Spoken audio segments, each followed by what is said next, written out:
the church gives us on this the Orthros of Holy Monday, which is on Sunday night of Palm Sunday. We've begun the Lenten season, the lights are darker, they're dimmer. We begin chanting the hymns for the Passion of Christ. And the church gives us two wonderful themes. One is the fig tree. A fig tree has one purpose. It's not a big tree. It's not really meant to give us shade. That's not its purpose. Its purpose is to give us that sweet fig, right? The one that we enjoy eating. But if it doesn't give the sweet fig, then it loses its purpose. And when Jesus sees the fig tree without figs, he curses it, and it withers and it dies in front of the people, in front of his disciples.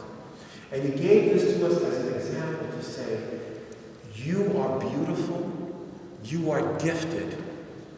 Your job is to take the gifts that I have given you and produce beautiful fruit and share it with other people. If you don't produce the fruit, or if you produce the fruit and you just keep it to yourself, then you're not doing God's will. Then it's better that you be withered and dry up. So the church gives us this one example to remind us that we are beautiful, we are talented, and we are made in God's image and likeness. And it's our job to share that beauty and that talent and the love with other people. And the second example that the church gives us for today is the example of the noble Joseph. Joseph, who was thrown into a well and left for dead by his brothers, who was sold into slavery. And guess what? All of a sudden in Egypt, he has this beautiful ability to read dreams, right?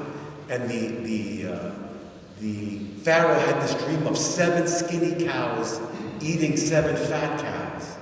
And they didn't know what it meant, but Joseph did. And Joseph said, you're going to have 7 years of wonderful crops, beautiful weather, and then 7 years of famine, of drought. So take all the crops for these 7 years and save them so you have food.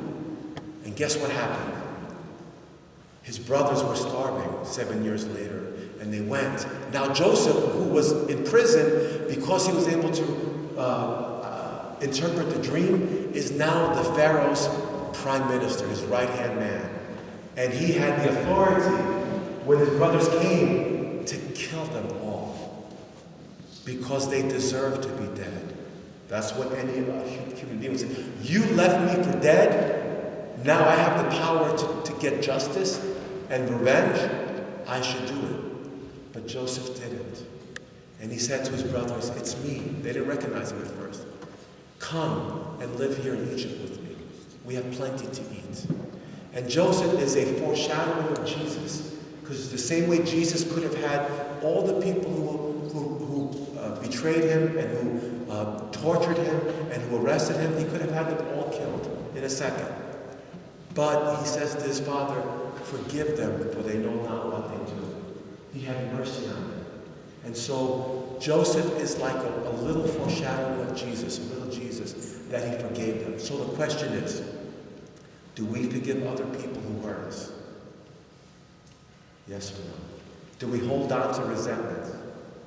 Do we get angry at people and not forgive or forget? We shouldn't do that, especially now. So may we take these two wonderful examples the church has given us of Joseph and the fig tree. Do everything we can with the gifts that God has given us and share them with others, and never ever hold on to anger or resentment. Just forgive. Let them call you a fool. It doesn't matter.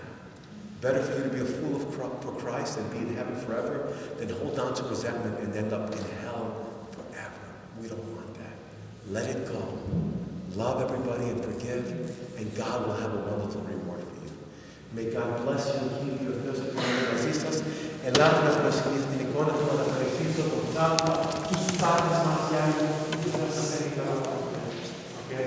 Abre tu radio, está bueno, Padre, tonight for the real service. We'll see you at least here.